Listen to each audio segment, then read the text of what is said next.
Is the new HR-V worth it? We're showcasing the 2025 Honda HR-V EXL in Nordic Forest Pearl over black interior. For 2023, we got a refresh for this 11th generation. We got more power because it shares the Civic powertrain. It's sharing the same platform, extending the wheelbase by 1.7 inches, 9.4 inches longer than the prior gen. That's 2.3 inches shorter than the CR-V. I'm Anthony from Hawkeye Rides. I'm going to go over some pros and cons, the problem that I have with the HR-V, and compare this against the competition. In the front, LED headlights, front parking sensors. The EXL will get the glossy black grille as well as the sport trim, and the lower gets the glossy black also. It's a more modern twist. Increasing the length to this makes the CR-V skip it vehicle because you're getting a huge savings. You have 3 trims to choose from instead of 6, where on the CR-V, you'll have a hybrid powertrain. Here, you're only going to have the inline 4-cylinder 2.0 liter, producing 158 horsepower and 138 pound-feet of torque paired to a CVT transmission, achieving 26 mpgs for the city, 32 mpgs for the highway, with 7 inches of clearance because this is the front-wheel drive variant. You could tick the box to all-wheel drive. I wouldn't necessarily recommend it, but at the price that you're at, you're about $1,000 more than getting a base model CR-V. You're going to have less power here, but you'll have more power than the brother Civic with that powertrain. 17-inch silver painted wheels start off on the base, 18-inch gloss black alloys on the Sport, and we have a 17-inch machine finish alloy with the gloss shark gray inserts, gloss black around the fenders and the lower trim, so I appreciate that because there isn't any matte black. No plastic, it's actually painted on the fender, so it looks a lot more sporty. And when you're thinking just a touch over 31 grand, the aesthetics, it really does pop. Glossy black around the window trims, and going against competition, this is going to be one of the least in class with horsepower and torque, towing capabilities, payload capabilities. But when you're thinking, I want a Civic that's lifted up into an SUV with 7 inches of clearance, you don't really have an option because they have extended it so long that now it's basically a CR-V, but missing the power or the hybrid powertrain. And for 2026, we are getting a refresh, which there is some talks about getting a hybrid variant, which would make this even more unique because filling that void that other competitors don't have, like Volkswagen and Mazda. With LED taillights and Honda sensing, which includes collision mitigation braking, road departure mitigation, lane departure, forward collision warning, adaptive cruise control with low speed follow, lane keep assist, traffic sign recognition, blind spot monitoring is going to start on the Sport and this trim only. Cross traffic monitoring is on this and the Sport trim. Low speed braking only on the EXL. Auto high beam on all trims. And the EXL adds the front parking sensor. So when you go this route, a touch over 31 grand, you're not going to be able to touch the features that you're getting with the CR-V. And it's only a couple inches less in length. Plus, you would have to go into the hybrid variant to get features that we capture in the EXL because they don't give it to you in the turbo variant. You only have 2 different options with that. So the con that I have here, or the big problem I should say, is it's paired with the CVT transmission.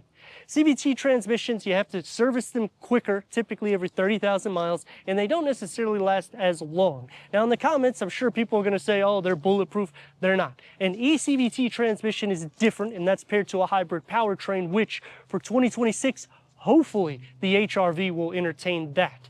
And when you're putting this in this price that it's at, there's a lot of competition. You can go into the Chevy Trax that has an automatic transmission, but then the con, it has a 3-cylinder turbocharged engine, which also requires more maintenance than a standard 4-cylinder turbocharged. So would you go the new HR-V, wait for the 2026 or the competition? Drop a comment below and let us know. Quick release, going into 24.4 cubic feet of storage.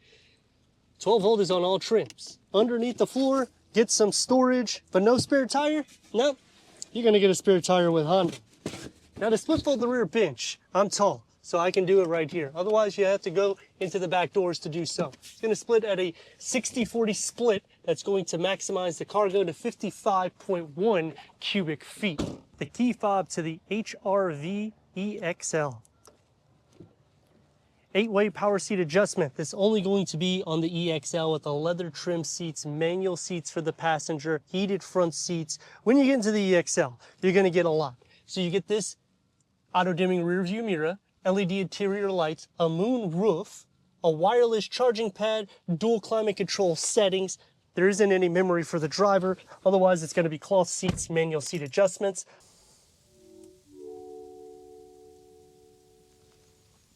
You received the honeycomb, and a lot of the interior aesthetics is going to mimic the Civic. 8 speakers with 180 watts. 180 watts is going to be on all trims. 4 speakers is standard, 6 speakers on the Sport trim.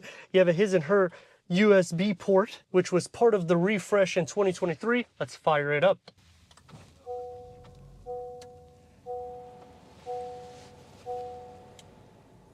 Nine-inch infotainment screen is only on the EXL. Apple CarPlay, Android Auto is wireless. Sirius XM, HD radio only on the EXL. Honda Link. Reverse camera, the trajectory will expand out, and you can change different camera layouts with this submenu down here. Standard climate control is going to be on all trims except for the EXL. A USB-C port. This kind of bulges outward, so it gives that sporty look. And the driver mode select, it's kind of unique. You get 3 different driving modes. So normal, econ, snow. It's soft to touch, opens up into a deep storage pocket. Leather wrapped steering wheel, it's multi-function. Gauge cluster is a 7-inch informational display that can go through an array of different content for the driver. Leg space is going to be more than enough for the front occupants, and the same thing with headroom. Honda does a good job carving everything out. The door panel and dash, I like how it carves into each other because it keeps a sporty design. It's a smaller vehicle. It's basically a lifted up Civic. You're going to be soft where it needs to be, one touch up and down only for the front windows, and they keep the same pattern here as here. So it is unique the way they do it.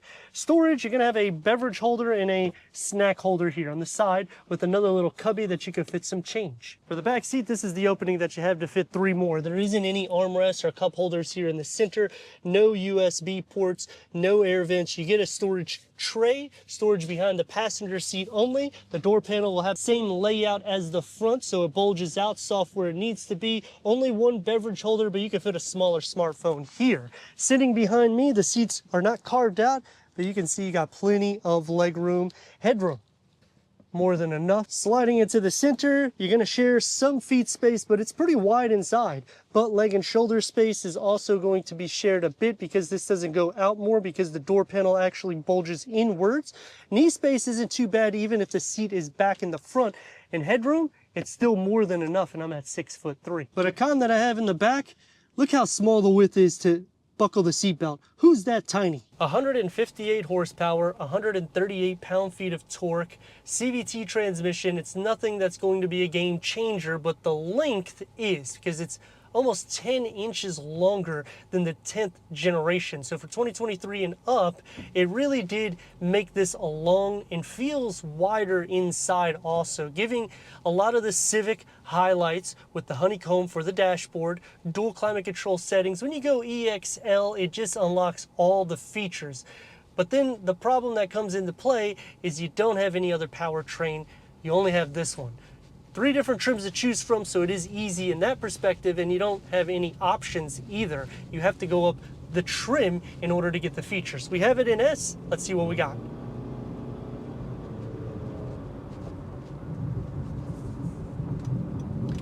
And that's what a CVT transmission is going to do.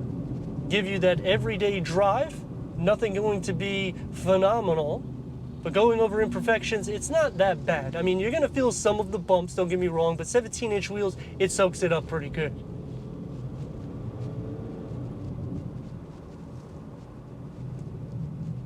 I wish it was a little bit more quiet in the cabin. It's pretty noisy for the most part, and when you're at a 31 grand-ish price, you're expecting it to be a lot more soundproof. You do have auto hold, which is a nice luxury feature thrown in at this price point. It's going to take me to some pros and cons. Starting off with the pros is when you go EXL, it doesn't really break the bank account that much. I mean, you're getting a ton of standard features, but then the con is if you go into the Sport trim, you're not going to get Sirius XM, you're not going to get the HD radio, you won't get this 9-inch infotainment screen.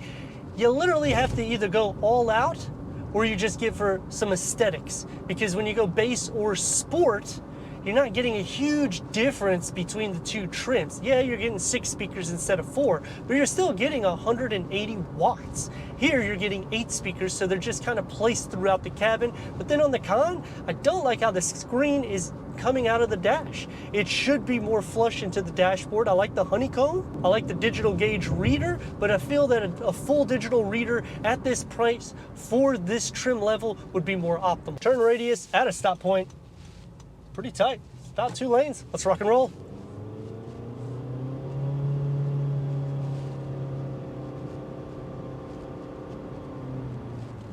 We're getting there. I mean, you get great MPGs. It's a great everyday commuter vehicle. Going against competition, you're gonna have more space in the back. You're gonna have a little bit more cargo capacity than the Toyota Corolla Cross. The RAV4 is gonna be a little bit too big compared to this. Hyundai, you're gonna have the same. More power is gonna be underneath it. Mazda, the same thing, but the interior space is where this kind of goes above and beyond because of that extended wheelbase and the extension in the length. It actually makes it at a sweet spot, because if you don't want to go like real, I hate to say real, but more of a mid-size, because this is kind of like it's the smallest SUV that Honda makes, you can get this and you're capturing everything more or less that a CRV does for a fraction of the price. Now the CRV will start around 30 grand. I don't sell vehicles, but if I was looking at a CRV, I would have to go into the hybrid, and then the Sport L hybrid is really the sweet spot for that trim, unlocking a ton of features. But now you're at over 10 grand difference than this. That's why it's kind of unique the way they've done the HRV, but with the refresh coming in, will the price continue to escalate, and will we get a hybrid powertrain? Because that's really what we're missing with this vehicle. And then the pricing has been increasing from last year to this year, and we didn't get any changes. It's literally a carryover, and it's been that way since 2023, which to me is a big problem, because in 2023, I was all about this vehicle. I said, you know what, you can't beat it. You want a Civic, but you want an SUV, you go this route. You go the EXL, you get all the features. You get more power when you go this route than you go the Civic. But now it's 2 years later, and they're doing the same thing, giving competition a highlight because they have more power, they have different power variants, they have an automatic transmission. Even if you go into the Chevy Trax, you have an automatic transmission. Yes, it's a Turbo 3 with less performance numbers than this, but with every car, you're gonna have some pros and cons. The nice thing about this particular vehicle is you have an option besides the Civic. You can go into the HRV and get an SUV, has a little bit more power, a lot more interior space, and it's an SUV. But is that enough to make it worth it? Let me know your thoughts in the comments. And if you're new to the channel, consider subscribing. Check out the next video, merchandise, membership, live stream, TikTok, and Instagram. Leave a comment and a like. And I'd like to thank Regal Honda for giving us this 2025 Honda HRV EXL for our car review.